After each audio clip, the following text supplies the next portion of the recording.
Okay, so in comparison to simple interest, compound interest is actually a little bit trickier.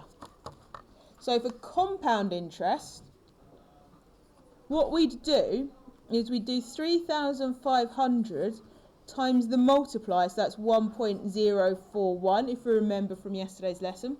It's happening for 5 years, so I'd do that 5 times. So 1, 2, so 2, 3, 4, 5. Now, those of you that are familiar with indices might have spotted a quicker way of doing this, which is 3500 times 1.041 to the power of 5. You will note in general that this number is just the number of times something happens. Be wary, some exam questions like to say the interest is given monthly, so per month rather than per annum. In that case, in a year it would happen 12 times, so just pay attention to how often the interest is happening. So then all we have to do is shove that in our calculator and see what we get. So 3500 times 1.041, just going to show it to the power of 5. It gives me this great long number here, which I'm going to write down completely, or as much of it as I can fit in, because then I'm going to round that to money. So 4278.80, 2 decimal places for money, for A. For part B, the slight difference is we're talking about just the interest. So for part B, it'd be 4278.80 minus the original amount. So we're working out how much extra money we get.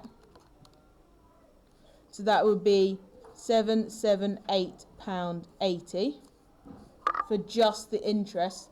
Be wary, because in the exam you're likely to only get either part A or part B, so please make sure that you read the question carefully. You're looking to see whether it wants the amount or the interest. You will lose a mark if you give the wrong one.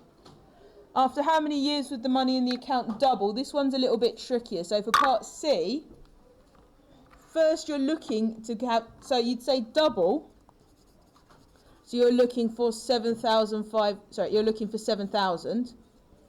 Then the way to do it is, unfortunately for this one, until you get to A level and understand logarithms, you are just doing trial and error.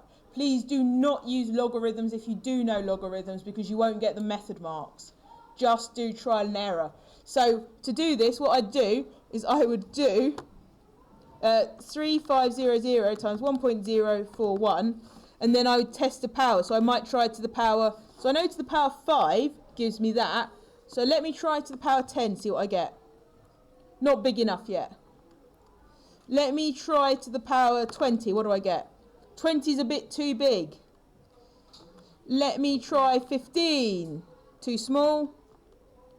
18, 18 is a little bit too big. 17 is too small, so it is 18 years is the one that goes, and just write down those two numbers. That is the only way to do part C until you get to A-level maths.